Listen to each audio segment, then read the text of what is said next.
उपमुख्यमंत्री प्रभाती परिडाଙ୍କ घोषणा।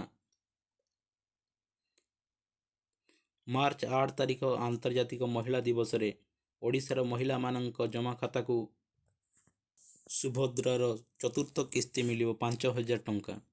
योग्य हिताधिकारी को मिलिव एही टंका। पाखापाखि 1,000 कोटी महिला को मिलिव। सीधा बैंक खाता रे जमा हेबो।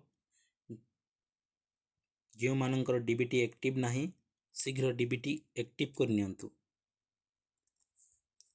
सीबीडीसी किछि करिबार आवश्यक नाही, मात्र डीबीटी एक्टिव थिले सुभद्रा टंका मिलिव।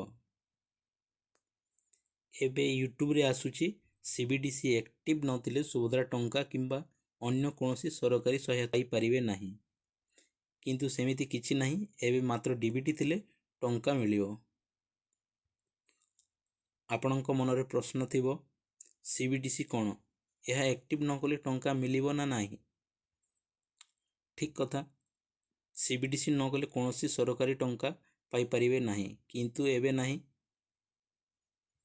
एबे पायलट प्रोजेक्ट चली स्टेट बैंक रे, अन्य कोनोसी बैंक को देई नाहंती एही प्रोग्राम परे हेबो। जदि चैनल टी को लाइक शेयर सब्सक्राइब कर नाहंती, लाइक शेयर सब्सक्राइब कर नियंतु। जो माने सुभद्रा टंका पाई नाहंती निश्चय पाइबे, योग्य हिताधिकारी महिला माने।